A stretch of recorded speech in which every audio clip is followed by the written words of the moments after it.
When I first picked up my video camera to shoot my brother Dave's preparation for his second Delaware State title attempt, it was really only with the goal of filming a sort of video diary of what he goes through. Something only he and I would watch. Something that might even make us laugh. But as I was taping, things started happening. Dramatic things. At one point, Dave turned to me and whispered, "Don't stop taping. I think we have something here." And he was right. Raising the Bar became a big hit in the bodybuilding community. Being an outsider to the world of bodybuilding, I had no idea it had never been done before, but Raising the Bar showed the gritty, day-to-day reality of what it meant to live one's life as a bodybuilder. Dave and Jenn's tandem win of the 2004 Delaware State East Coast Classic was the perfect place to end our little documentary. But we never stopped taping, and what happened in the following 2 years would surprise, delight, shock, and sadden all of us.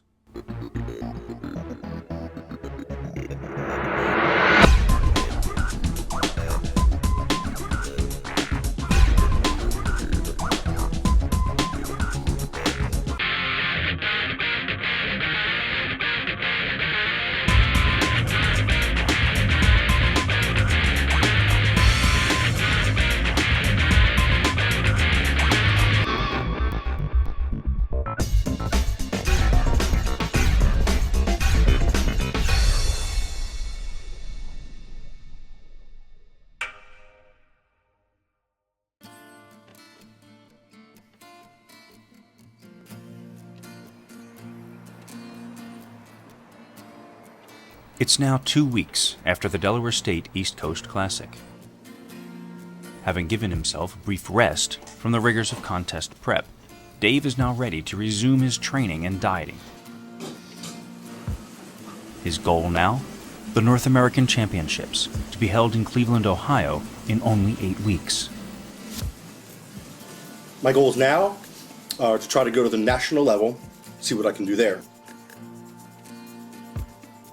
When I think of the national level, I think top 5 is arriving at the national level. If you can make top 5 at a national show and go home with a trophy in your hand, I feel like you've really done something well on that level. If I can, I will feel as though I'm on my way to possibly, perhaps, someday winning a pro qualifier. The diet, the training, and the regimentation begin again.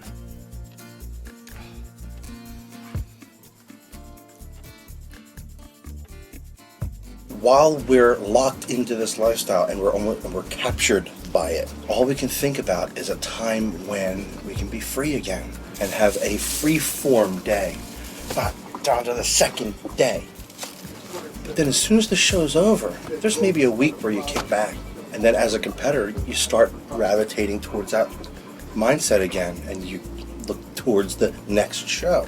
I don't know what to do about that, but it's the way it is. Oh! What's that mean? 11 o'clock, I have to eat. You're gonna be home in 7 minutes. I'm gonna shrink. Oh, God. I'm not gonna make it. Winning a state title qualified Dave and Jenn to compete in national level contests. The overall winner of a national contest becomes a pro and can then compete in contests with cash prizes. This is 3 meals. That's the entire 3 meals right there, right? Yeah. That's all you get to eat. 30 asparagus spears. Very good. Dave and Jenn will be competing against the best bodybuilding and figure competitors in the country. The stakes are higher, and so their commitment to their training must be stronger. GetBig.com, they have this guy who's This must doing be the juniors. Yes. my means. Somebody posted his pictures. His name's something Heath. Black guy. I don't know if he's in my class or not, but he looks like he could compete on a pro stage already. So that's what I'm dealing with. Doesn't he look like that? You didn't show me. Oh. Wait. Yes. See, we took our pill today. Nice hair. Marge Simpson.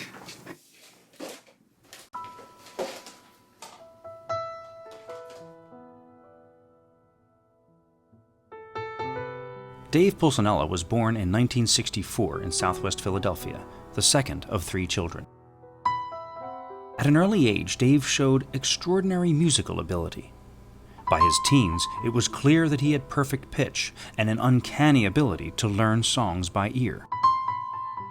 Dave could have been a musician, that is, until Arnold, Education of a Bodybuilder, caught his eye.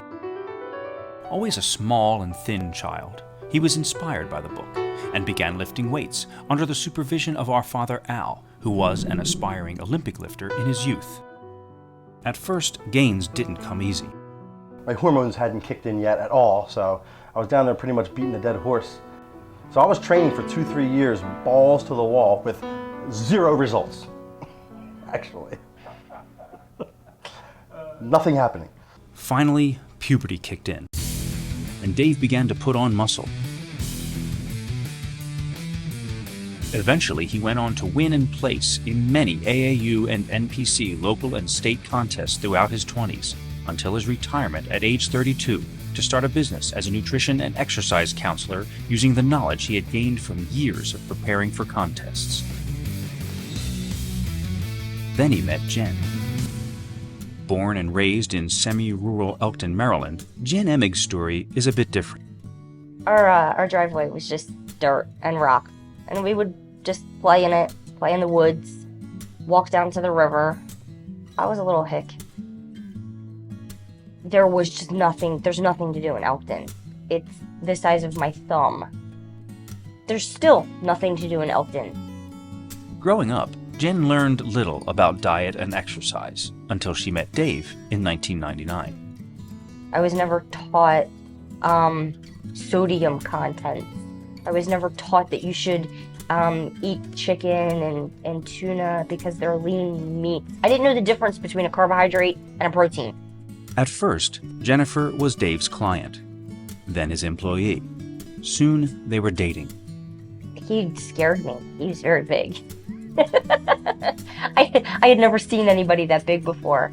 He was just very educated and knew what he was talking about and always made you feel really good about yourself. As Dave helped Jenn transform her body, Jenn began dreaming of becoming a figure competitor. I went in to see him one day and he had a magazine open and there was a picture of a fitness competitor. And he was like, as far as your genetics go, this is the body that you can have. So I remember it was Christmas. I took this picture in to my family and I was like, this is what I want to do. This is what I want to look like. And they thought it was absolutely disgusting. Undeterred, Jenn plunged herself into a rigorous training program and set her sights on several local contests. Jenn's desire to compete rekindled the competitive urge in Dave, and together they trained for and won both the 2003 and 2004 Delaware State East Coast Classic. Spurred by their success, they felt certain that they had a chance to do well at the national level.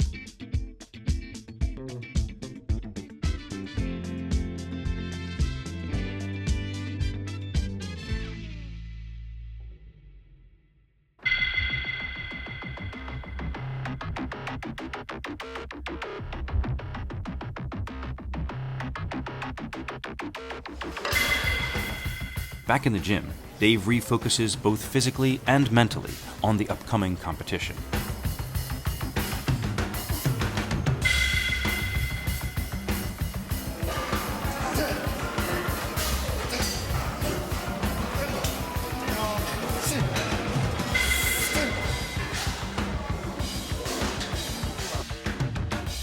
He also has to contend with a dizzying array of workout partners. You have to combine so many things to be a good training partner. First of all, you have to show up, which is half the battle. You have to find someone who's as serious or more serious than you. Someone who preferably is a little stronger than you, maybe a little bigger than you, so you're always striving to achieve that. And there's a chemistry, like in any relationship. The sum is greater than the parts. No. Try it again. You just pulled in too hard with that one arm. Ready? Even now. Good. You know, you drive each other to greater heights with your lifting. You have a common goal, and as a friendship, and a relationship and a training partnership, it all works because the two people work together well. 5, 4, go up, up.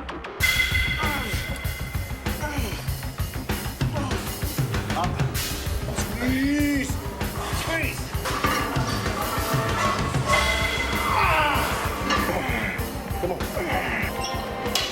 So why do we see you with so many different training partners? Because I go through them. I go through them so fast because it's hard to keep one.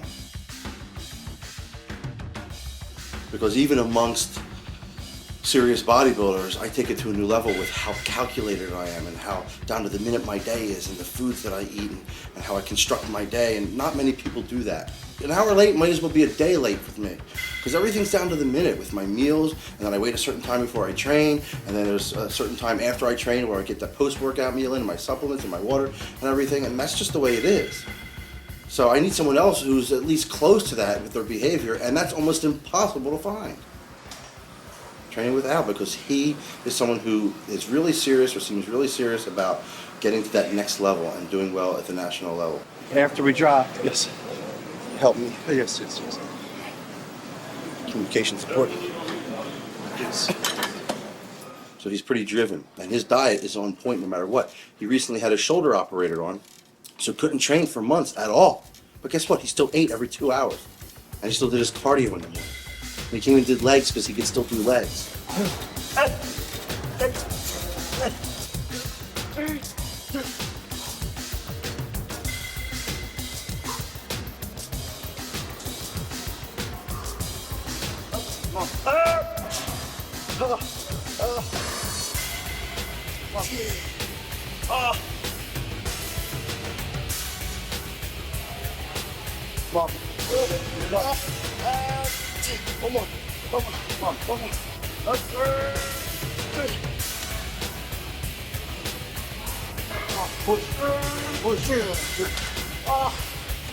That's the kind of mindset that I need in my life with someone who's training with me.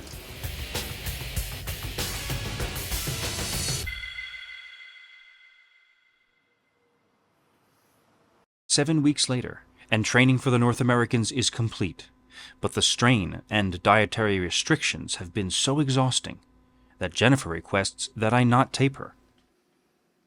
And I'm even finding it hard to get a good interview out of Dave. Well, we do. Vicky and I believe, have mutual respect for one another. Is that redundant? Vicky and I have Mutual respect for one another. It might be. I don't want to appear like I'm stupid. I'm losing it, dude.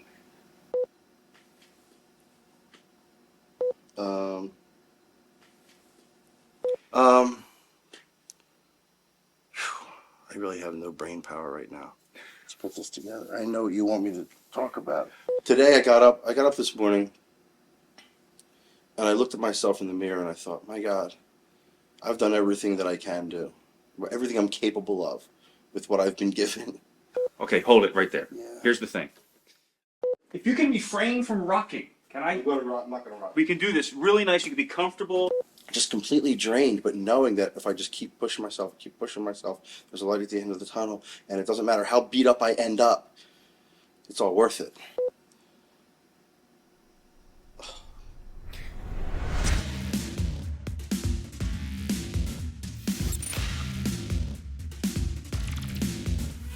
The trip to Ohio doesn't quite turn out as planned. Jen does well, placing third at her first national contest. But Dave runs into problems. In the extremely dehydrated state required to optimally show his physique, Dave's muscles begin to seize up while on stage. This had happened before at the 2003 Delaware State, and the consequences can be deadly. I started cramping with my calves. Then it went up to my thighs. He told me to lay upside down. I laid upside down with my feet up. Continued to cramp up into my legs, up into my abs, at which point he informed me that what happens next is the heart. This time, it was happening as he seemed poised to win a national competition and finally become a pro. Dave is standing up in the bathroom going like this. And then he's trying to eat. He's like, ah! and my arms are locking, and I'm pushing him back, and then I push this back, this one would lock, and I push this one back, I'm like, this would lock, and then I try to get up and my leg would lock, I'm like, this is not good. Despite his difficulties, Dave makes it back on stage and wins the heavyweight division. But continued cramping puts the overall win and the pro card in jeopardy. And you got the EMT administering oxygen, got like needles in me. And Sean Ray comes up to me and he goes, look, you just won your class. He goes, pony up, get out there, and get your first place trophy. I was like, I will, yes. And I walked out like a fucking robot. And I got my first place trophy. I'm in the audience going, oh, that was great. He's like, I'm so excited. I didn't know he was almost dying, and then the overall comes out, and there's no ding. I'm like, fuck, he's dying. I won my class. And I couldn't go back out for the overall pose down where I could have earned my pro card. I was like, where is he? He needs to get back out here. He's gonna win. And I go backstage and he's got the oxygen mask on him. And the paramedic looks at me and goes, oh, don't worry, he's the 5th one today. Yeah. I'm like, this is a great sport. Oh, yeah. And if I die, I'll be hard as a rock on stage. If I die, I always say, if I die, at least I'll look damn good in my coffin. And I'll never know would I or would I not have, or did I not blow my one shot at a pro card.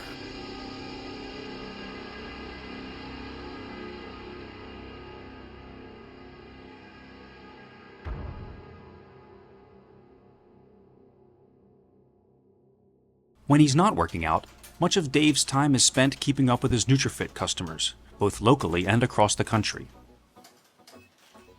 Dave's website registers hits from all around the world, and he has trained more than a few long-distance clients. I've worked with people over the internet, doing their diets, faxing them their diets, faxing them changes to their diets. They would send me pictures over email, and I would take a look at them, see how they're progressing, make changes to their diets based on how they're looking. People have seen that I've been able to get myself in great shape for my shows, and they want to know how I do that, and can I do that for them. Clients who are local bodybuilding and figure competitors get special attention. Anytime I work with someone for a show, and the show is close enough for me to go to, of course I'm going to be there supporting them. I want to go there and help them with the last minute type prep stuff. So yeah, I've gone to the Philly. I've gone to a couple shows that were, close enough for me to go to. One such client is the subject of the next chapter of our story. Someone from raising the bar that we never expected to see again. All he was someone who was emailing me and heckling me, telling me how much I sucked. I think he called me an old, fat, bald guy, is what he said. And basically he said that he was going to come in and basically win the class and the overall. No questions asked. That's who Lance was to me. And I hated him because I didn't know if he was everything he was saying he was going to be. So that I met him the day of the show, thoroughly trounced him because he just wasn't prepared. I guess it was about 6 months after the show. I got an email from Lance saying that I really impressed him that day and his family, and he was humbled and he had a lot to learn, and he realizes that now. He said to me that he wants me to be the one to teach him how to do this. And as much as I hated him coming into that show, he showed me that he does have some character in actually humbling himself to me, emailing me, and wanting my advice and my knowledge. So I took him on as a client, and I started working with him to get him ready for this Jersey show. After training Lance for 9 months in person and by email, Dave arrives at the show to give support and advice. Well, we'll meet up to you in a moment. Okay. But when's White and where are they? I don't know. They didn't fit anything, just filling out paperwork down. Okay, so they didn't start away? Nope. Oh, perfect. Good. Got it. Awesome. All right. We'll see you in a bit. Lance, we need to find Lance. And the bathroom. First of all, Lance. Where the hell is he?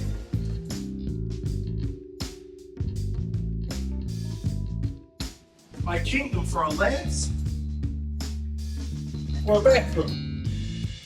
Not necessarily in that order. What are you doing? Roving the halls aimlessly? Wow. Stupid. You look great, but you wouldn't have beaten me.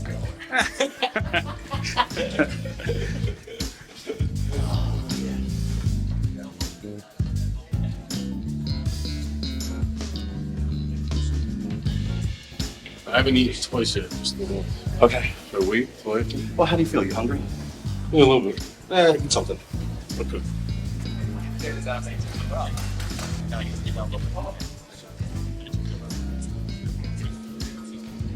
When you're on stage, I'm gonna come up front. I'm just gonna be yelling words out at you. If I yell a body part out at you, it means you ain't flexing it. If I say legs, check your legs, because it means you're not. So hamstrings, it means your hamstrings are going soft.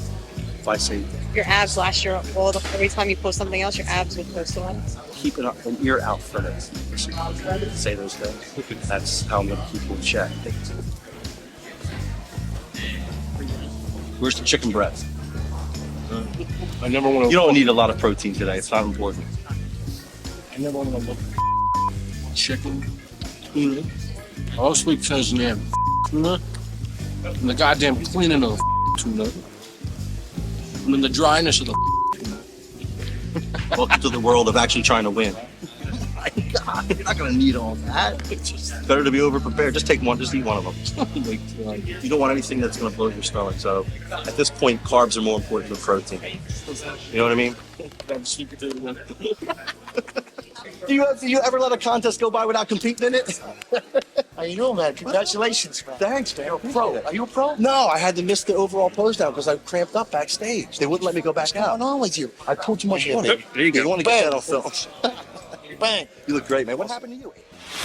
Craig Torres, an NPC competitor since 1993, winner of the 2003 NPC New England Championships, a consistent placer at the national level, and most recently the overall winner of the 2005 NPC Massachusetts Championships. A seasoned competitor, Lance hadn't counted on seeing someone like him at this contest.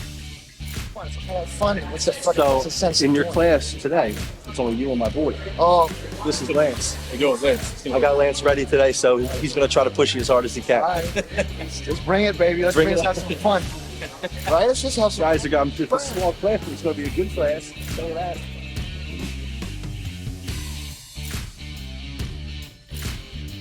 I think that Lance didn't know what to make of Torres, and I don't think he knew whether or not he was going to beat Torres. So Lance is panicking. I figured, let's find a mirror. I can put him through his paces in front of the mirror, make him feel good about himself.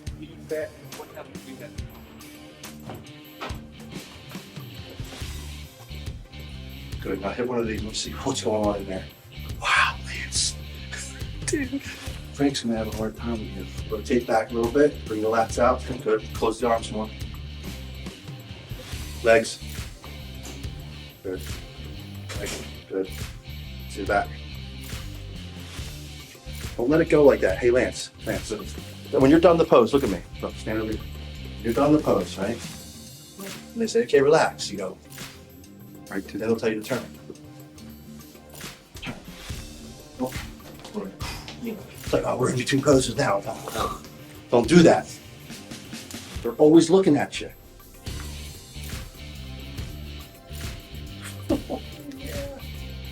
Glutes. That's it. Hamstring, good. They're all going. Okay, relax. Exactly. I think that Lance sometimes has a skewed view of what he looks like. And I think he looked to me to tell him, am I going to beat this guy? He should have his hands full with you. I feel like you know. It looks like me. Jeez, Jesus Christ, bro, you're sweatier than me. I'm pretty sweaty. Whew. Always competitive by nature, Lance Shaw was an athletic youth.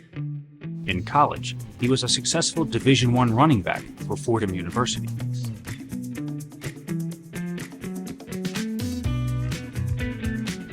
When dreams of playing in the NFL didn't work out, he became a financial advisor for Merrill Lynch.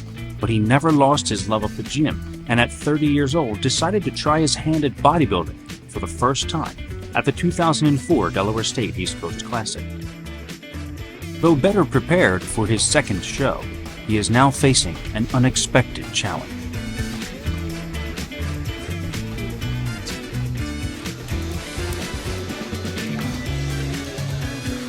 Out there, nail the quarter turns, dude.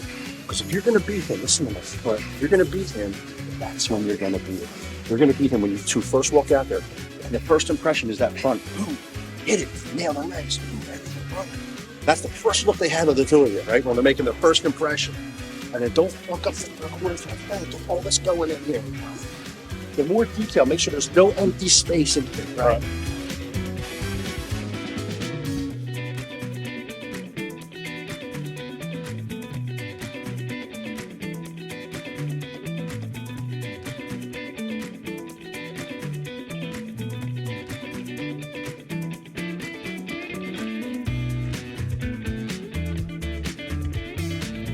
Of all the people to show up with this show today, that'd be Craig Torres. Top 10 of the Nationals, now going for top 5, and here he is today.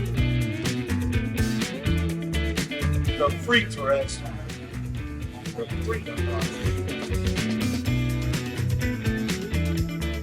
Craig's on stage because of his conditioning, his proportions, his shape. It's like, wow, it just stands out.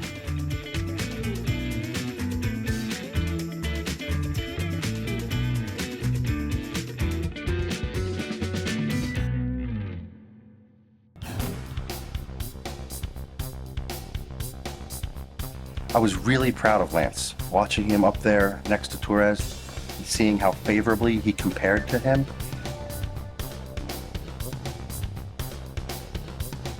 And here he is now, next to a national level guy, and really holding his own.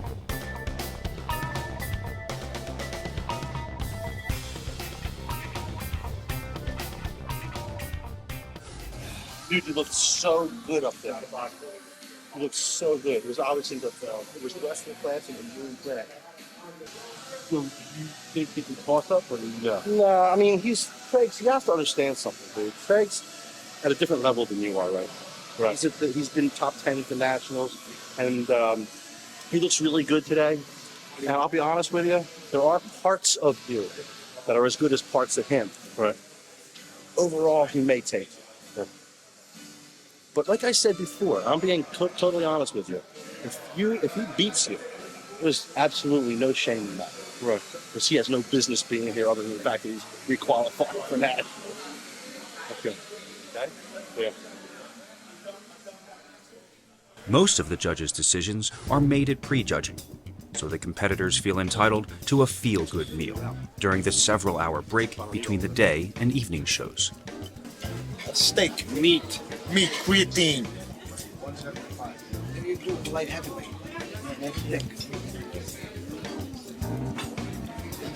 Lance, breathe. You gotta do it. Breathe. You're gonna pass out. You gotta be at 176.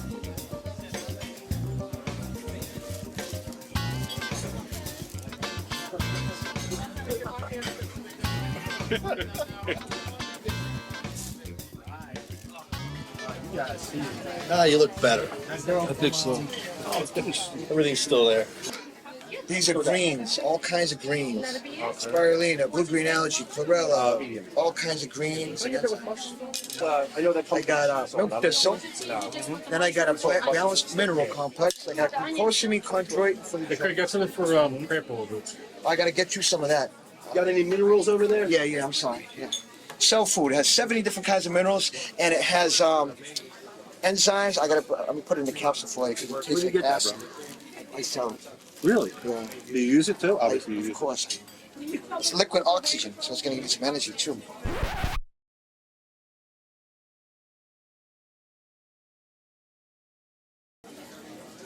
You had secrets, I knew it. I've been doing this for years, brother. Why can't you just swallow it, dude? It tastes like acid, that's why. I take that. Sure. That's gonna help. Oh, I feel better. You know what? No, you don't. Too. That's It's still in your esophagus. Thanks, man. That's good. What else you got in the magic bag of tricks over there? Concentrated multivitamin, calcium ascorbate, which is vitamin C buffering with calcium. It's got a vitamin E with tocotrienols, anti-cancer, anti-cholesterol. Yeah, because you never know what a show you could break out with cancer. You know what? Pycnogenol, prostate formula, coenzyme Q10. I got alpha-lipoic acid, anti-inflammatory curcumin, turmeric, borage oil. I got fish oil. I got CLA, anti-tumor, lowering cholesterol, anti-cortisol, and lowers body fat, increases lean muscle mass. Is that phosphatidylserine? What happened? Is that phosphatidylserine? I take phosphatidylserine before and after I train, but I don't. It's not here right now. Okay. And then this is. You don't bring it on the road with you? I have it in my house, in my brother's house. What else you got? Homeostatic whole food vitamins, as closest to the Jetsons you're gonna get. Hell of a supplement program you have there. And I do that about 3 times, 4 times, 6 times a day, whatever I need. Whatever it takes. Whatever it takes. I would like to see that.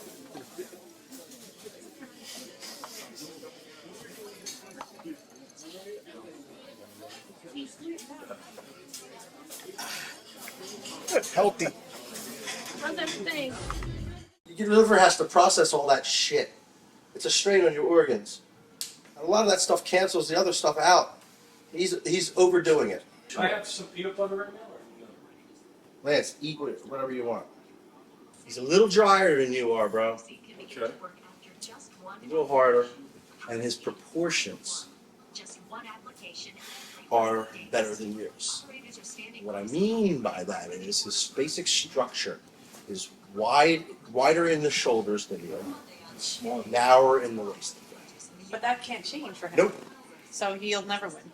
So Well, you know, you can if he builds enough muscle on his frame, he can out-muscle a guy who has a better structure and is maybe smaller than him. But when you get to the national level, it's really about that. The guys who have that X frame are the guys who are going to win every time. Ron.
Craig.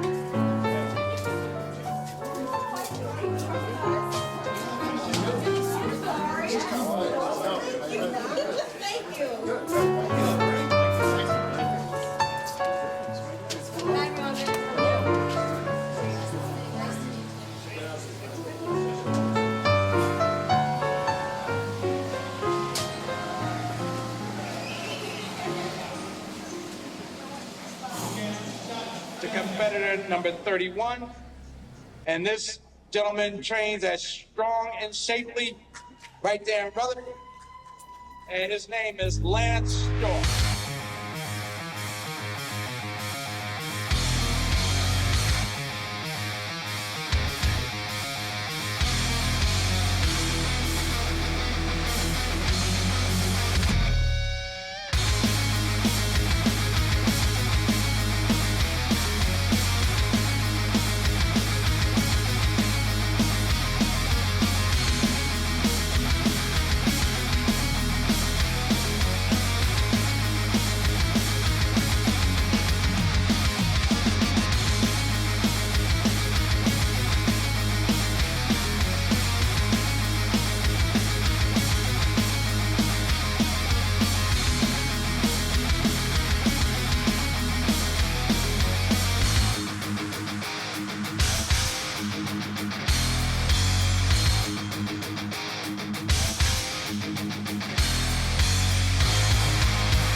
can take this second place trophy to competitor number 31, Lance Shaw. And the winner is number 32, Craig Torrey.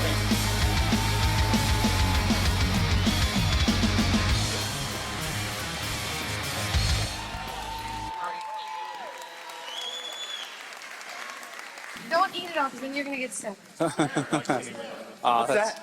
Skittles and donuts, dude. And a Reese's cup. And it's my favorite. Oh my gosh! You fucking look so much. You look like a 10, and last year you look like a 4. That's the difference. Say, because I never. She can say it now that you're a 10. Your legs are psycho. And then Yeah, they I are really psycho. only looked a lot harder up here. You didn't have abs last year either. I remember when he walked out, I said, "Oh my God, creature of the night! Who the hell's that thing?" I said to my mom, "This guy can't win. He doesn't even look human." They don't want you to look human. Yeah, so you're getting there. I told them that before. You still look like a person. That's your problem. Yeah, you still look, you're like pretty up there. You still look like a pretty. human being. That's not going to work. Yeah, we gotta get you beyond that. Uh-huh. You have to look like you're from Uranus. I was really proud of Lance, watching him up there next to Torres, seeing how favorably he compared to him. I knew he had come such a long way from last year at the Delaware when he really didn't prepare and didn't look as good as he could have. Here he is now, next to a national level guy, and really holding his own.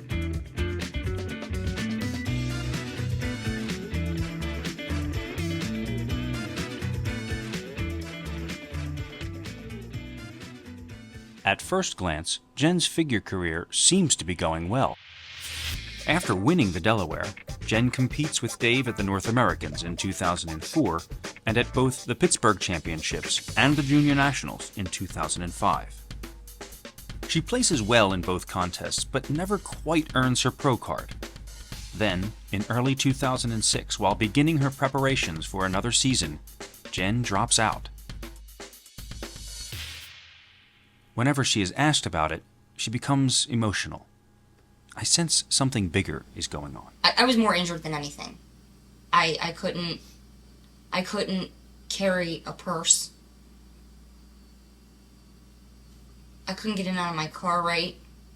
It just, everything Was that hurt. bad? Everything hurt. So, I took time off. She wants to have that lifestyle with me where she does the competitions with me and gets ready for the competitions with me, but at the same time the bodybuilding season is in the spring and summer, and that's tough for her because she wants to enjoy her life and enjoy her summers and do the things that she wants to do, and she hasn't been to the beach literally since 2002. I was just tired, mentally exhausted, physically exhausted, and I just didn't feel like focusing on packing my food and making sure I went to the gym. I just wanted to live my life. A huge part of me wants to do it, but then the other huge part of me doesn't want to do it because I feel like I don't have any control. I'm so fed up right now. I'm just like, you know what? I feel like that's the only thing that I have in my life that keeps me grounded. Right. It definitely keeps you from drinking. But that's what I'm talking about Yeah, as far as I being know. grounded. I know. It's It's everybody huge. I know drinks. The only thing you can do around here is go out and eat and drink. There's nothing around here that I like, that I enjoy. I just want her to do this if she wants to do it. If she wants to compete again, I know she could be great. I know she could take this to a new level and probably turn pro. She's great. And when she's on, she's on. But if she doesn't want to do it, and I could understand that, this is an extreme lifestyle. If she doesn't want to do it, it doesn't matter to me. I just want her to be happy. I want her to do that if it makes her happy, and I want her to not do it if that makes her happy. I will not be beat. I hate being beat.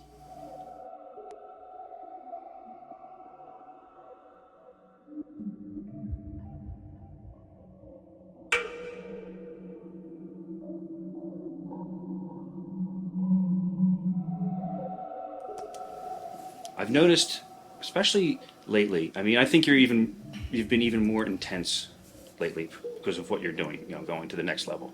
I see a different kind of concentration. I see you mentally preparing for each set more. Let me inside your head a little bit. What are you thinking? That has to do with the fact that I've been doing this so long, actually. That I go in, let's say on back day, and I know what I have to do. I have to pull 400 pounds for 15 reps. I have to do that in order for my back to grow. It's very difficult for me to muster the intensity, the mental intensity to do that after 29 years. I'm always cognizant of my joints and my connective tissue under that kind of weight, so I really need to be mentally prepared. I need to be aware, am I warmed up enough before I attempt this weight? There's a lot of things I'm thinking about where I can't be, you can't talk to me, and you can't interrupt me. I'm kind of in my own little world there. But I have a feeling it has to do with how long I've been doing this. Not to mention the fact that I'm really trying to get to a new level, and that requires me to be on top of my game like never before.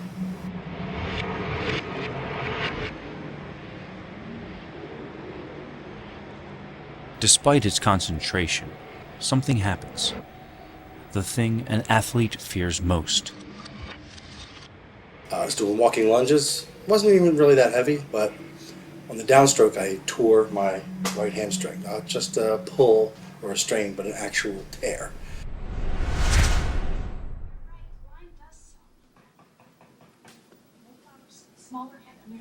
The injury puts him out of commission for 3 weeks.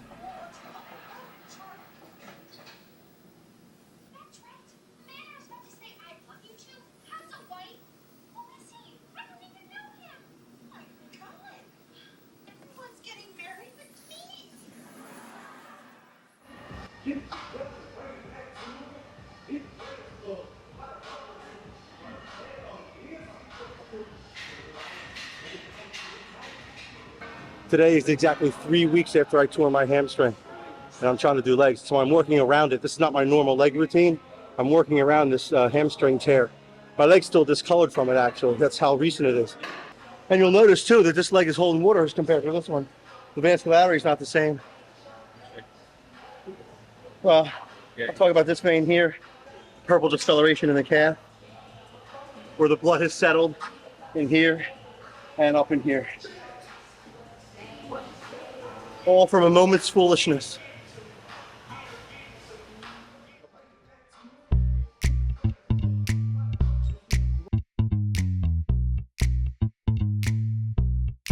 Now 3 weeks behind schedule, Dave enlists the aid of an old friend, Tim Covert, to help lift his spirits and get him back on track.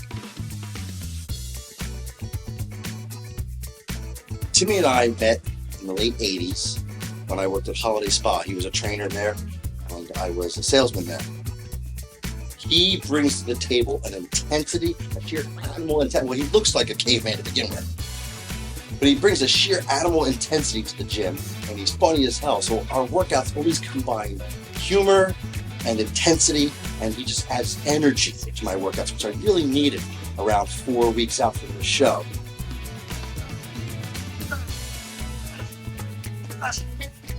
Bring Timmy down from PA, work out together, and we'll infuse my workouts with some energy, humor, and intensity.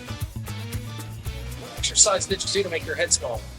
You know, that's how I judge my physique photographs, not by how big my muscles look, By how by how small my head is, because that doesn't change, so you know. If it looks smaller, the muscles have to be bigger. Hey Tim, Yeah, how many bodybuilders take the change of light bulb? 3. 1 to screw it in and 2 to say, dude, you're huge.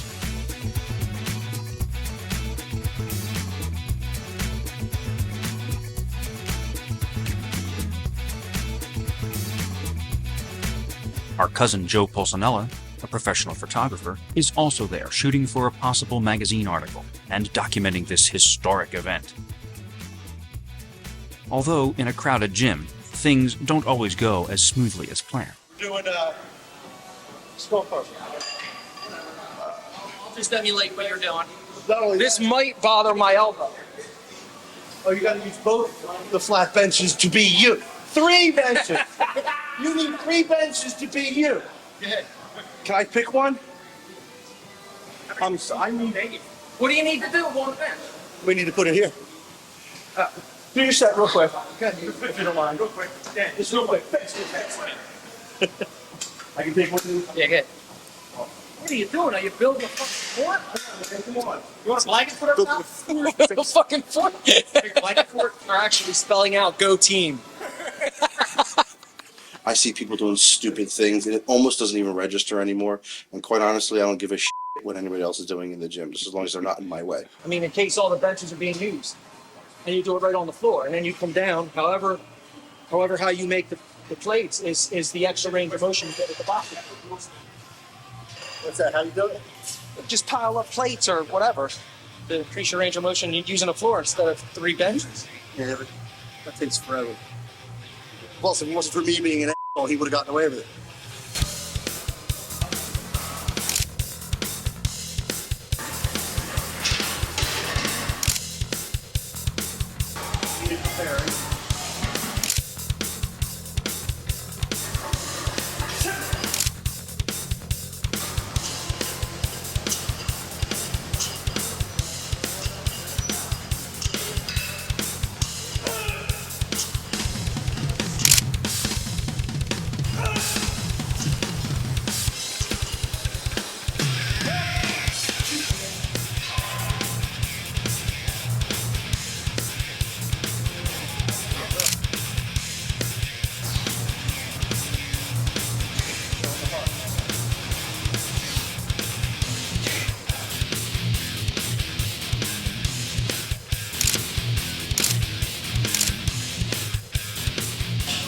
You know, there's a certain amount of love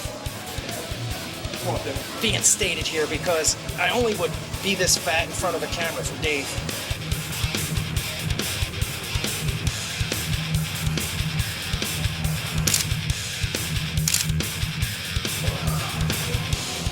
Spot.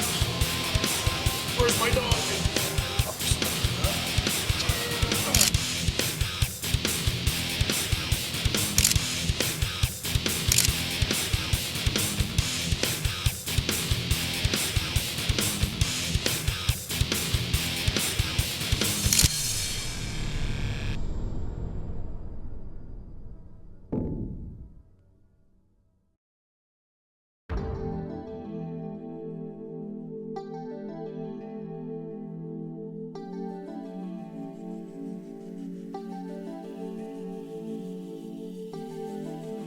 Whole ride there and the flight there to the show is always a long ordeal filled with self-doubt.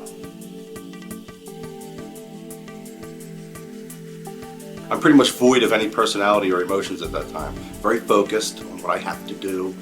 When I get there, I'm thinking about 3 or 4 steps ahead. What am I going to eat next? Where am I going to be? I'm going to be in the plane. When it's time to eat my next meal, should I do it now before we board the plane? How much water should I take in? Because the flight usually makes you retain water. So you're worrying about that. And it's a real delicate process to begin with when you're getting ready the last few days, let alone including a trip or a flight on top of everything else.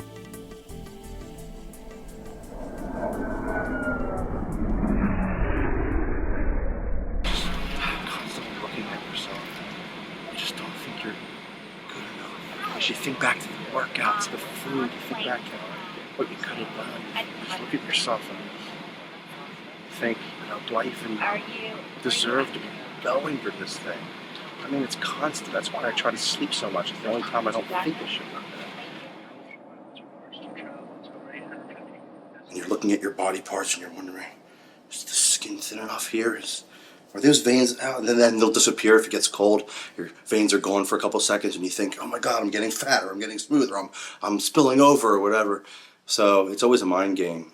And I remember in particular on the ride to the airport, it was like that for me. I kept thinking, did I do enough? Did I do too much? Should I be carbing up? Should I not carb up? Is it too much carbs? Not enough carbs?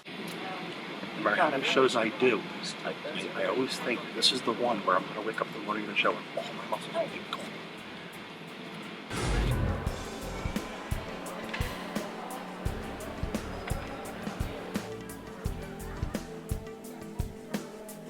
Arrival at Pittsburgh means time for another meal. And time for Dave and Jen's friend and traveling companion, Liz DeCherney, to spring into action. No one. No one's like her, dude. She has things ready for me before I even realize I need them. If I start looking around like this, she'll grab what it is she knows I need. Charming.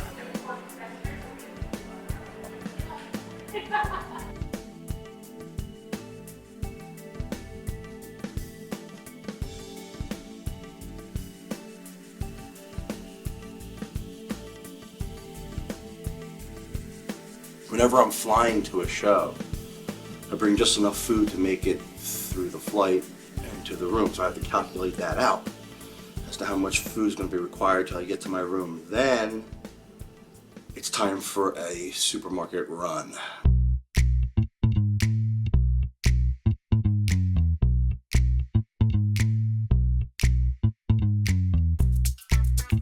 Where are you guys?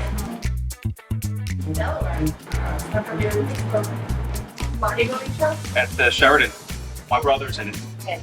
We're actually on a food run for him. He's collapsed back at the hotel room. We're on our way to a supermarket to get him some emergency food. He's bodybuilder.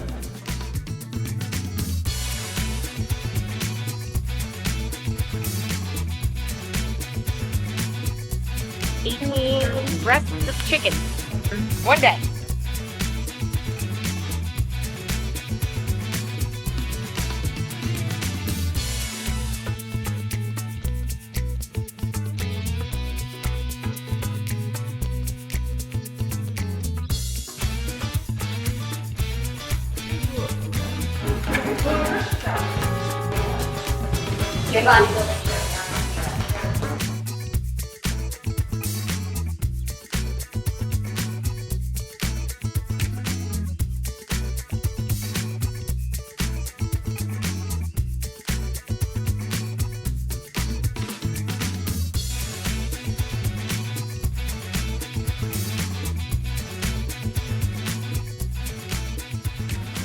These 3 packs, well actually, we need 4 more meals today for you. So. I have a meal in my cooler. Okay. So these ones, they're not going to get frozen because I can just run them underwater and defrost them. This grill has seen the entire country. What happened? You almost got arrested because of that grill? Coming home, they couldn't, they were x-raying our luggage. And they couldn't figure out what it was, so they stopped us, they detained us. And they were wondering what it was, and we explained it was the George Foreman grill.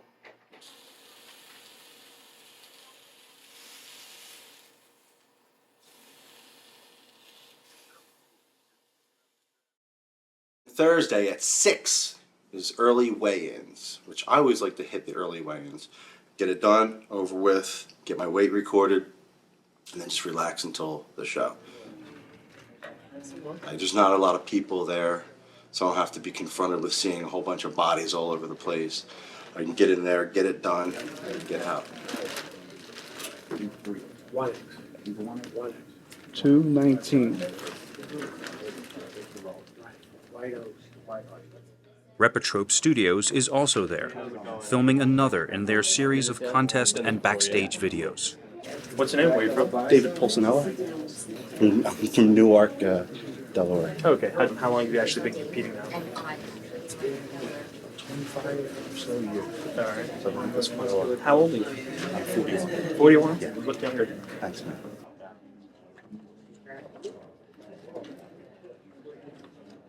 Repatrope and its companion site usamuscle.com shoot and archive hundreds of videos and thousands of stills from many of the major competitions.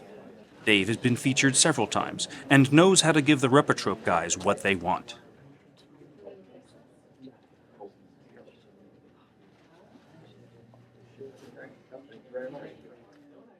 After the weigh-ins, it's back to the room to wait. And wait. And wait some more. And wait some more after that. And sit around. And look at your watch and time your meals and eat every couple of hours.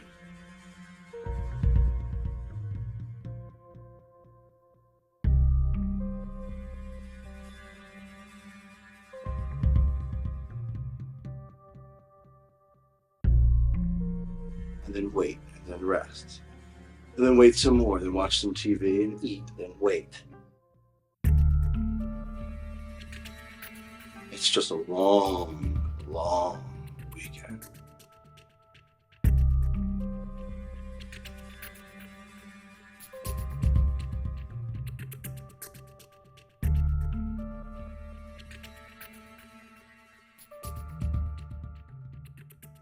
Okay, I'm gonna ask your permission to take Jennifer out for a little while. What, tonight? Uh-huh. Jennifer should be here with me tonight. Okay. I believe that she should be. Okay. I'm surprised that she was even considering it. No, that's why I was asking. She wasn't. Considering what? She wasn't. How do you know? Because we were having the conversation, all three of us.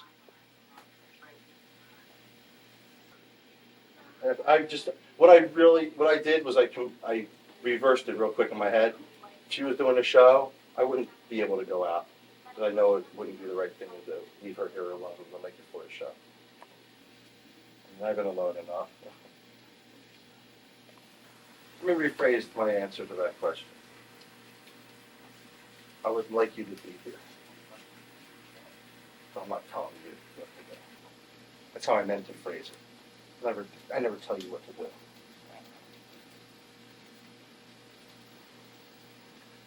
I already knew that to begin with. Why don't you guys figure out a way to get a couple drinks in here? Yeah, I'm not gonna drink in here. I'm gonna go out, actually. You by yourself? It's a place where Ben Roethlisberger goes, and I want to go. Are you see if I serious? meet him. Yeah, the girl told me. You think I'll be there? She said he goes there. Liz, I don't like you going out by yourself. Jen, we'll be fine. I think Liz can take care of herself.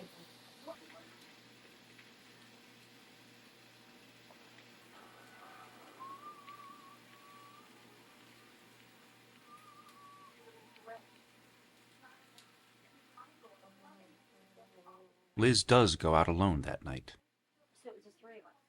$100 room. and tensions flare in her absence. You know, I can't do these shows without her. There's no one who does it like her. No, Jen, you suck. You and I are the same way. You and I aren't the bust through and get it done type. You and I remember we went on a trip. I'll remember Recently. that we suck the next time I have to pack. No, you did a great job with that. I I'm do talking what I about have to things do. like, you know what, choose your arguments well. I just really fucked up. And you have to muster up the energy. You have to fix this I now. don't have the energy to fix it. You have to. I don't. But it would get done. We did shows before Liz. Pre-Liz, we did shows. Nothing went wrong.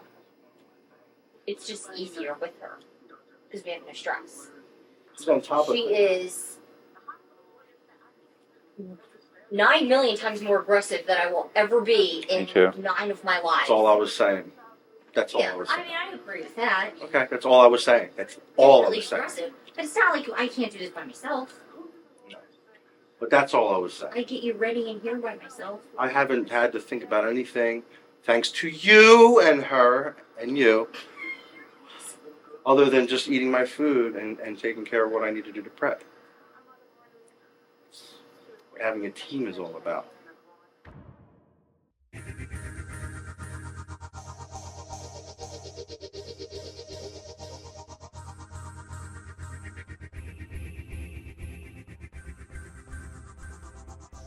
By Friday morning, the normally bustling lobby of the Sheridan Station Square becomes even more overrun as the rest of the competitors arrive and check in.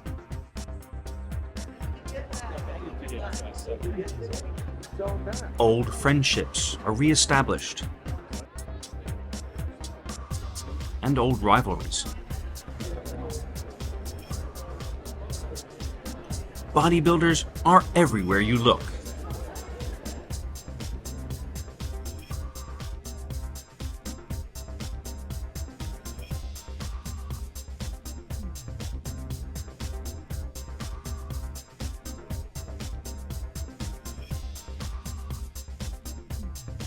Impromptu photo shoots pop up, some in the most unlikely spots. You throw your mirror so it's on the far side of your. Yeah.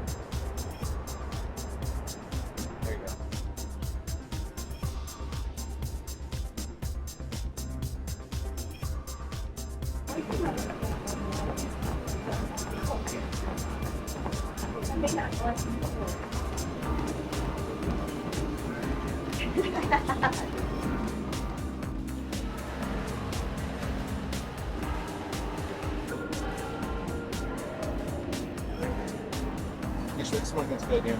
Okay. Hold it. Get on the wet area.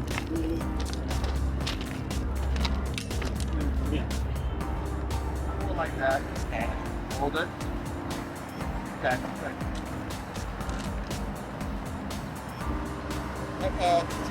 More back. There we go. Hold it. Okay, one more. Hold it. Hold it. Hold it. Turn your face that way a little more. Hold it. Look back at me a little more. Okay, hold it. Hold it. Stopping by his room, I find Dave already underway with his preparations for prejudging. Yeah, at some point the blade just stops shaving because it's so full of hair. I've never seen how faded out people can get, too. Under the lights? Yeah. That's terrible. Right there is the easiest. And all. By this time, diuretics have helped to pull most of the water from his system, and his body is starting to rebel. Okay? Yeah, I'm still cramping. Want some more? Yeah. I'm just gonna keep going. You tell me if you want me to stop, okay? Yeah. In the past 2 years, at a certain point in my prep, well, it's usually shortly before prejudging, I just start cramping. Grab me a fucking Pedialyte. God damn it. Shit.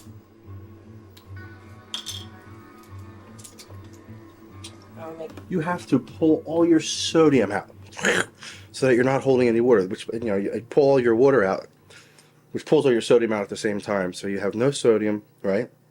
And no water. Then you're eating these things every 2 hours, which have a ton of potassium in them. So your potassium levels end up here, plus you're taking a diuretic, which is a potassium sparing one. That doesn't pull potassium out of your body. It leaves it. But it pulls sodium out of your body. So you end up with sodium down here and potassium up here. Those are your electrolytes, potassium and sodium. They're supposed to be like this.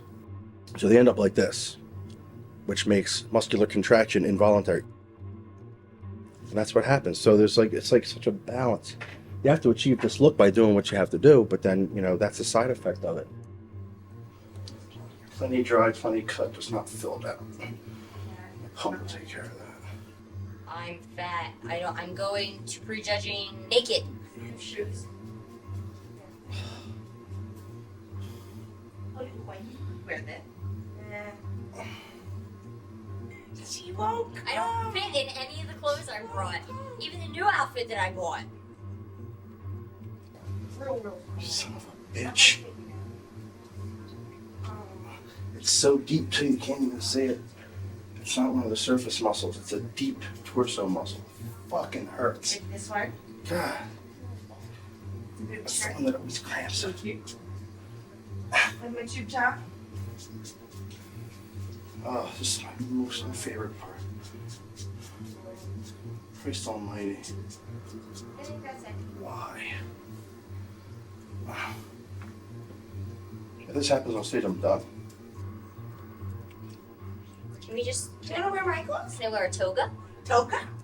Oh, cut the head off the pillowcase and you can just wear a toga. Just then, I hear a commotion in the hallway and go to investigate. A competitor, a few rooms down, has passed out.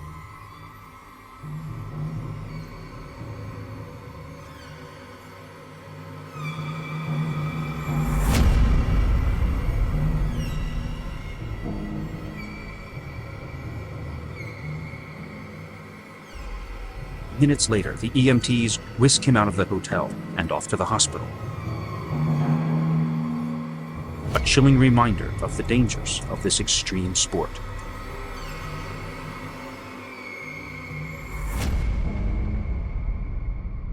Gentlemen, thank you for coming back to Pittsburgh again for the Masters Nationals. Men over 50, overall winner turns pro. Men over 60 overall winner turns pro. Men over 40, the top 2 placers in the overall turn pro, just like at the USA. So we can thank Mr. Mannion for letting us do that. So it's kind of cool you guys are getting a chance to step up to the next level. Now on a lesser note, we always talk about safety and health as being our priority. You and me and all my guys, we've all competed. We've all gone to extremes. One of our guys passed away 10 minutes ago.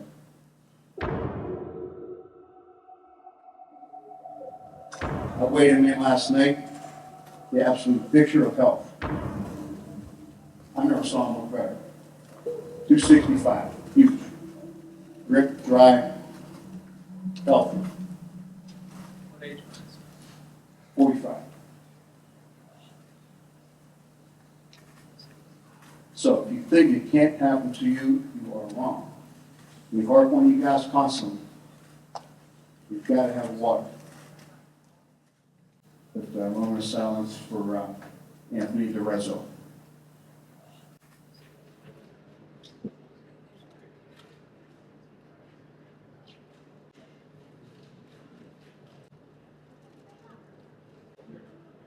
I was stunned. Everyone around me was stunned. We were just devastated to hear that. We didn't know. We thought, cramping.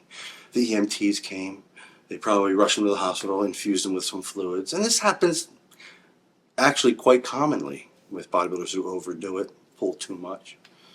But we're not prepared for that.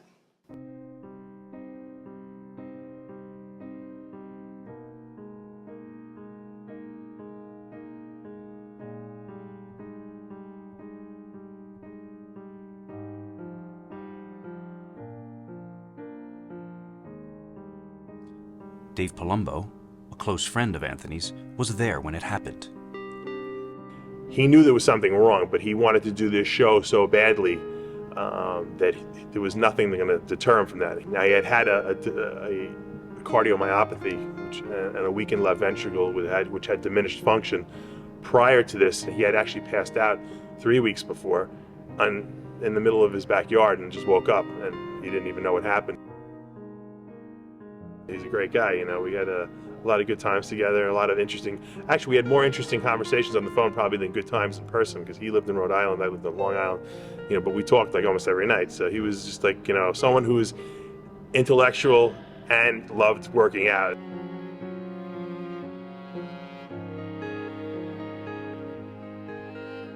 Anthony was the kind of guy that lived on his terms. If he couldn't do what he loved to do, which was bodybuild, he'd rather not be alive. That was just Anthony. I could never see Anthony dying in a hospital bed. That wasn't the kind of guy he was. His girlfriend and I spoke the day after, and she told me that the night before, told her that she's there's 2 things that I really love in this life. I love bodybuilding and I love you, and I just I want you to know that in case something happens to me.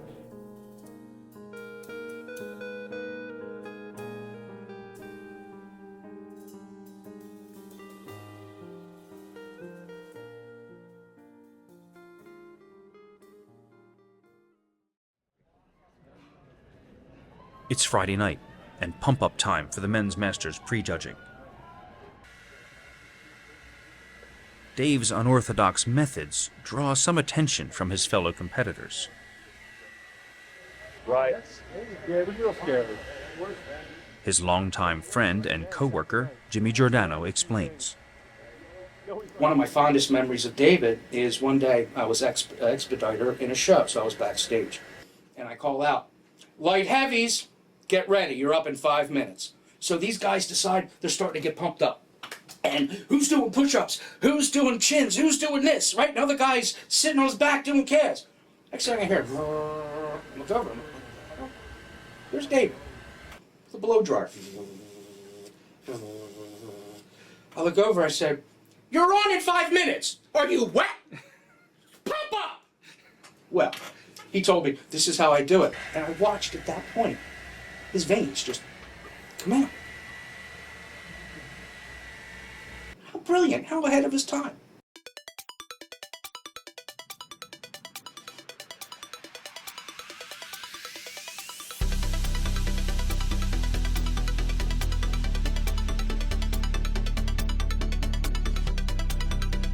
If you guys need anything, please let me know. I have some water up here, I got towels, I have media lights.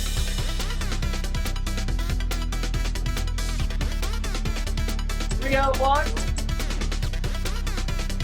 301, please.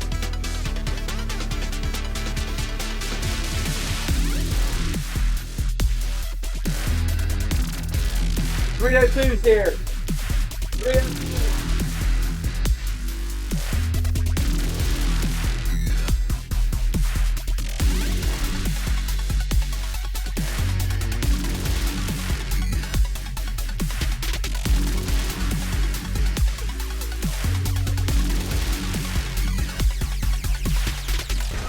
Okay, guys, quarter turn to your right, please.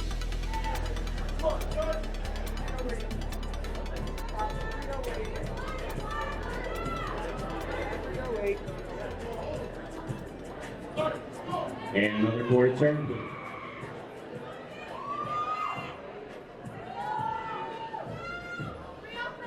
And another quarter turn.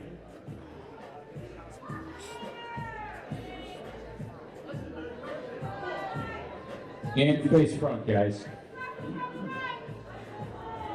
Okay, guys, to your left, please. You can file off, and we will start our individual routines here.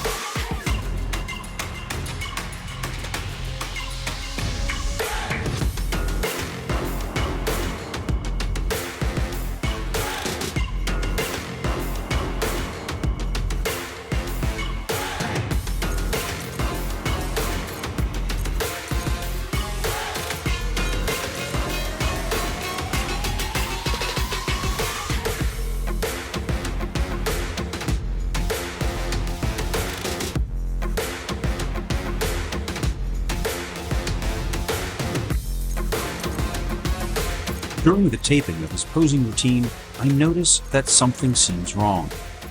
Dave isn't holding his poses for as long as he should, and he seems unsteady.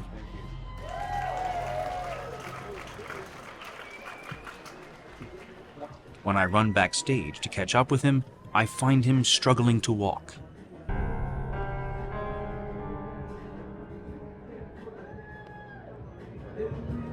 Snapping me again. I know.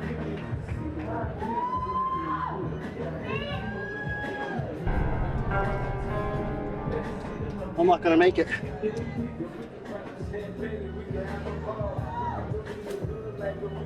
Speed you like?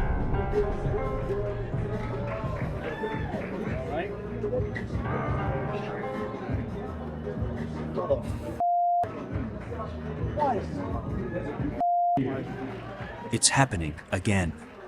The cramping that had prevented him from returning to the stage for the final pose down in Ohio is happening again.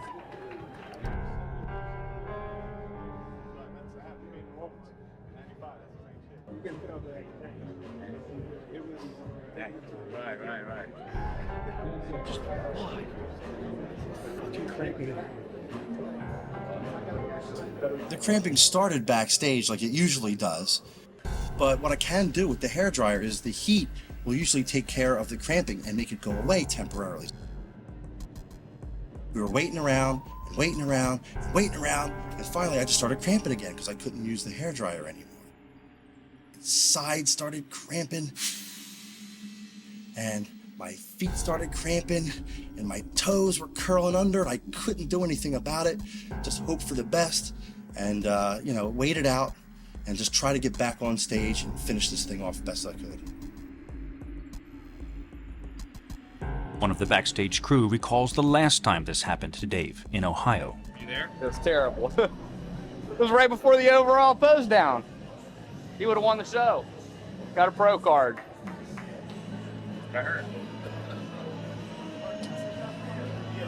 No question about it, you would want. I think so. Somehow, Dave forces himself back on stage, still fearing that at any moment, his muscles will betray him. There was 20 to 25 guys in my class. It was a stacked class. First call out is indicative of who the judges feel is in the top 5. And they called a number, it wasn't mine. They called another number. They called a third, a fourth, and a fifth number, and it wasn't mine. Now at that point, I'm thinking, this really sucks, and I'm not even in the top 5. The 6th number they called was mine.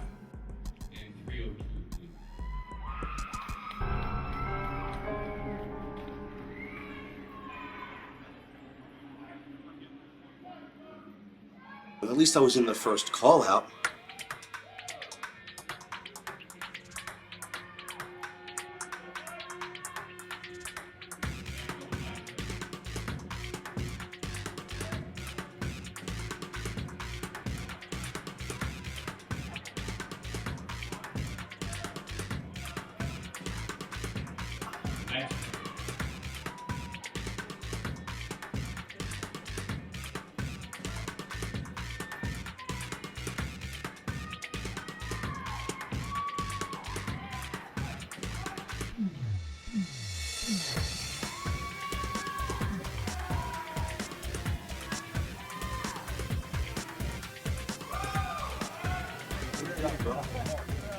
I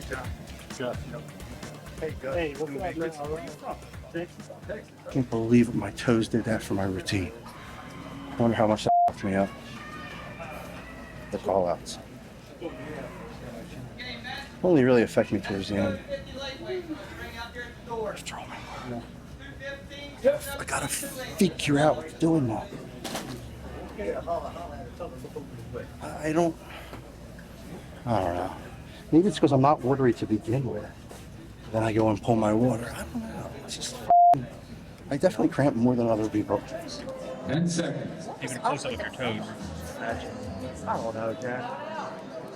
I don't know. Well, like... And time. Thank you. Just wait. Just wait. It doesn't mean anything. Don't stress out. I've drank about 17 Pedialytes. Okay. So we need some more. Probably. Okay. So do you want me to go get them now? Hey, you know what? Go back. Go back. Yeah, I'm back there. Okay. So I will go tell someone that I need them. Fine. I don't know. I don't know. I mean, are you really being objective with how I look, or are you being swayed because it's me? I'm being objective. There was no way that you should have been called out 7. I'm just gonna drink one of these right now. I want to super margarita right Can now. you just throw that in there? Yep.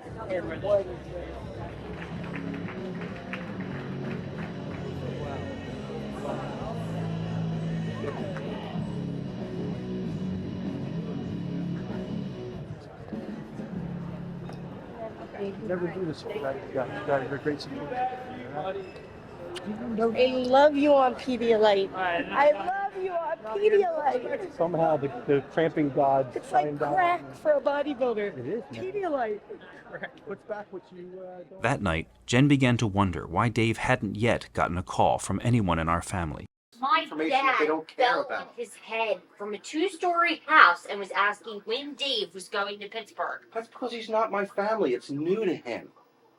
My family's been watching me do this since the early 80s. They don't care anymore. But look what you've done. It doesn't matter. They don't know what it is, and they don't care. By now, I should have 2.5 kids and a picket fence and a dog. Ready? Happy birthday to you. Happy birthday to you. He just misses everything Every year, every milestone, he's not here for. And I know it doesn't matter to him, but it matters to me because to me, that's the most important thing right now. When she was a teenager, our sister Christine was an aspiring model. Since then, she has married and is raising a family. She sometimes has difficulty with Dave's choices. When we were kids and there was a family function, it was fun. Everybody was there. Your uncles, your aunts, he's never here. They barely even know him.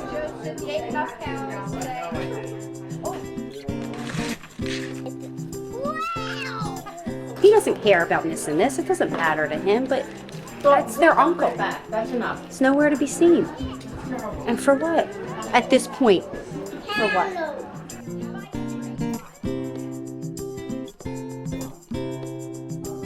What's more important?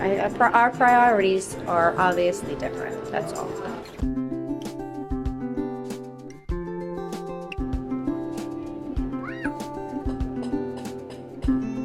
You've been to your parents' birthday party since you were a little kid, so why are you going to show up to their next birthday party? That's real life. It's just another year. That's real life to them, And they don't see this, like if I was to tell them about this show, they don't understand that this is different from all the other local AAU shows I've done throughout the years. They don't know. But this is your real life. That it's not acceptable. He's taken something that should be to teach you nutrition and health, and he's distorted it beyond anybody's expectations. Just not only have they distorted their bodies, they've distorted the whole concept of exercise and nutrition. They've distorted it, they've abused it, and they are probably the most unhealthy people around. And no one knows who he used to be or his past because he's even in a different state. He didn't even grow up in that state. So he's totally changed his persona. It's almost like a costume. He's walking around in a costume. If I was just some guy with the same talk and the same game as I have, but normal looking, I wouldn't hand over huge chunks of cash for me to train them and clean my knowledge. They wouldn't. Everything I have is from this. My house, my car, my bank account, 6-figure job. Yeah, don't they see that? Like, in the end, who's going to remember you and for what? What legacy are you going to leave? This sport takes up my every day from the time I get up to the time I go to bed. When that's no longer a part of my life, I can definitely see myself moving in a different direction. And I know Jen wants children, and I can see myself being a dad. Look at this. Now, how can he go to be a normal man, raising kids, staying at home? Yeah. Now he's a father. I don't think that is in David's personality at all, and I don't think he would ever be truly happy. No, I always thought he would, but happy. A few years ago, I realized it's not in the cards for him. But in my heart, I really believe that David is going to do this till he dies. He's going to kill himself doing it. He's going to kill himself doing it. And I'm prepared to see in the next 10 years, I hate to say that in front of his parents, but it's going to kill him. I feel sorry for Mom and Dad. They're missing out on so much that could have been with him. David is a talented, super intelligent, dynamic person who could have done so much with his life and could have given so much, and he chose not to. If that was my son, I would be very devastated to know that that's the life he chose. And feel helpless that I couldn't do anything for him. He's a grown man and he has to make his own choices. And, she's living this lifestyle with the family and the kids, and it's very fulfilling to her, just like my lifestyle is fulfilling to me. I don't think she would disagree that there are many, many sacrifices that she makes on a daily basis, things she can't do, places she can't go, and things she can't experience because of the responsibilities that go along with what she has decided to do. This is really good, Liz. She hurt her arm earlier. It's very difficult for anybody to conform, let alone someone who's so Feel better now, her. obsessed with that lifestyle. He's going to have to give up a whole lot. It's a sacrifice. Brianna, what am I doing here? See what he's missing? He could have a daughter like this someday.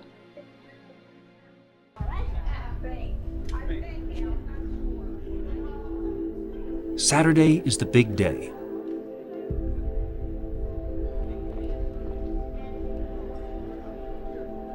Fans of all kinds pour into the Sheraton to see the show. That's what Al said.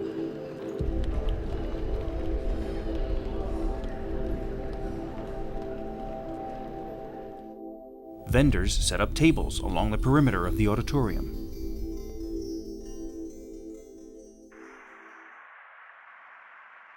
Finally, it's showtime.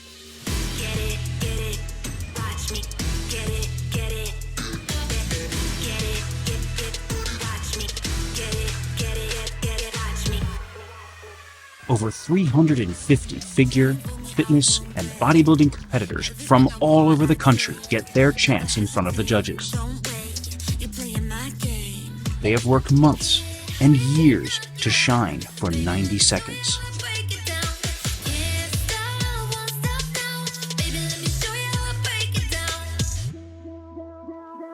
Hour after hour, the competitors take the stage.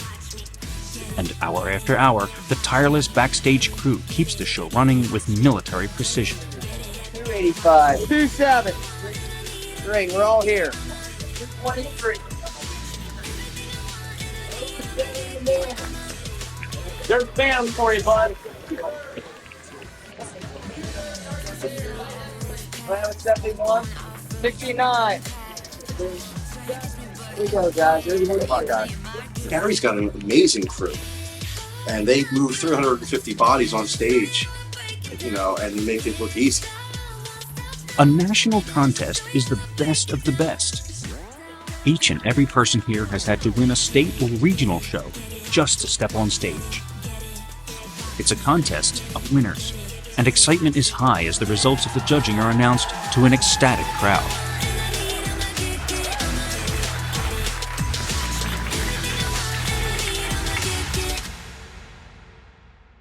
But there is no suspense for Dave today as he waits his turn on stage. He feels certain that he has not placed high enough to go to the final pose down tonight. The call-outs have told him that. At least I was in the first call-out, but I was the sixth guy called out. And that's usually indicative of the order that you're going to place. So I'm thinking I didn't even make the top 5. So I don't know what that means. You know, they didn't need to move us around, so I guess it must be pretty clear cut in their minds who's who.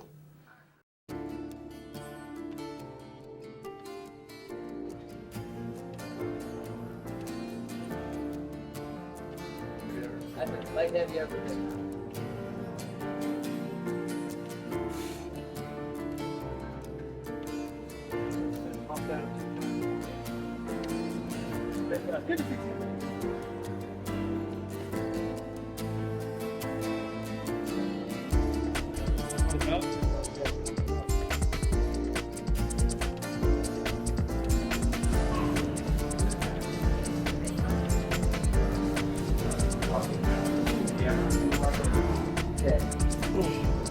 Okay, Drew, so you gotta go in the hallway too, my man. Oh, I do? Yeah.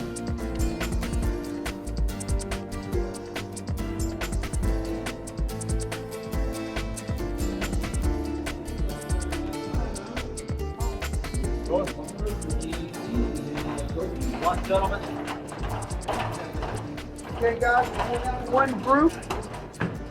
Line you up. They're going to introduce you. Step forward, hit a pose. Step back. We're going to exit the stage this way, same side. Frank, you'll give you the top 5 as you come off. Thank you for your patience, gentlemen. 292, Michael Hanlon. 293, Terry Parsons. 294, Tony Jones. 295, Joe Ladnier. 299, John Kutry. As Dave stands in the final lineup, he knows that what happens next, just as he steps off stage, will determine if he has met his goal of a top 5 placing. As the group files off stage, the backstage handler ushers most of the competitors down the hall and back to the pump-up room. But not Dave. He is told to stay behind with 4 others. When I came off stage and he told me to wait here and he let everybody else go by, I knew right then and there that I had done it. I knew I was in the top 5. We have Michelle Adams from GNC handing out trophies. Please bring that 5th place trophy to 292, Michael Hanlon. 4th place goes to 302, Dave Pulcinella. 3rd place goes to 307, Mr. Gus Carter. The runner-up trophy to 287, Mark Antonik. That leaves number 299, John Kutry, as your heavyweight champion.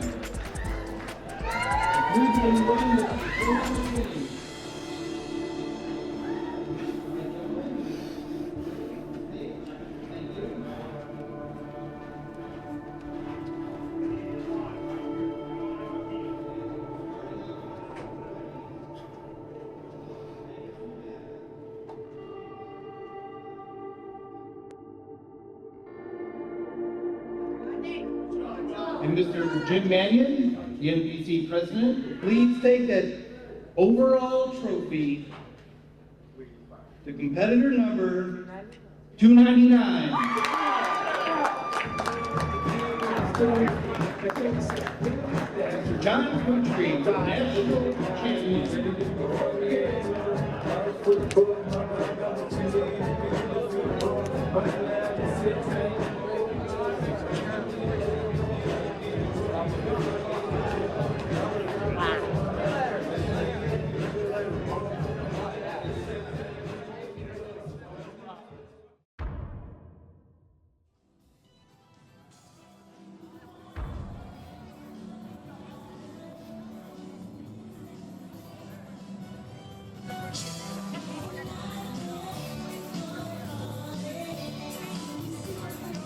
For the first time this weekend, Dave ventures outside of the hotel to see a bit of Pittsburgh and finds a block party in progress.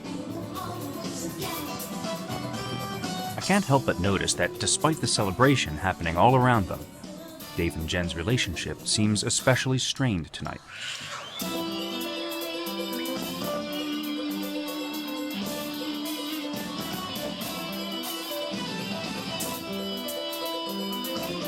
Tomorrow morning, Jenn and Liz will be taking an early flight back so that Jenn can be with her father, who was injured in a fall.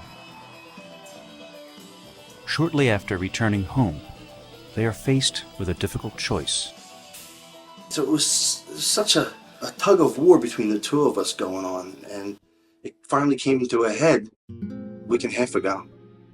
And we both decided that if we were going to survive this thing, or even if we're not going to survive this thing, it would be best if she moved out. And last Monday she went to go live with her sister. Now I'm completely alone in this house all the time, with nothing to think about but my next meal, my next cardio session. It's easy to begin to obsess when that happens. And that's a problem even if you have someone. But it's easier in some ways because now I don't have to feel like when she is here, she's going to be bored or I have to entertain her. Or if she's out, I'm not going to be waiting for her to get home or up at night because I can't sleep because I don't know when she's going to come home or where she's at. And I don't have to worry about any of that. But I miss her. I miss having her here. I feel like I have no support.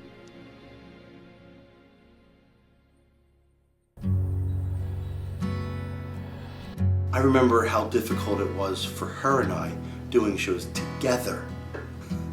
But that was nothing, and I had no idea. That was nothing compared to what it's like when one person's doing it and the other's not. I had no idea how good we had it. I wanna live never be cruel. And I wanna live life and be good to you. And I wanna fly and never come down.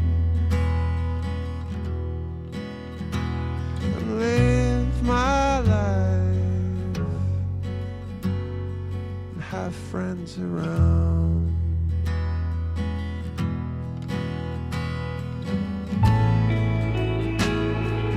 We never changed, we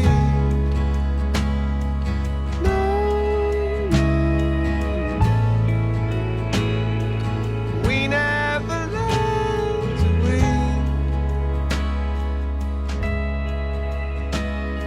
so I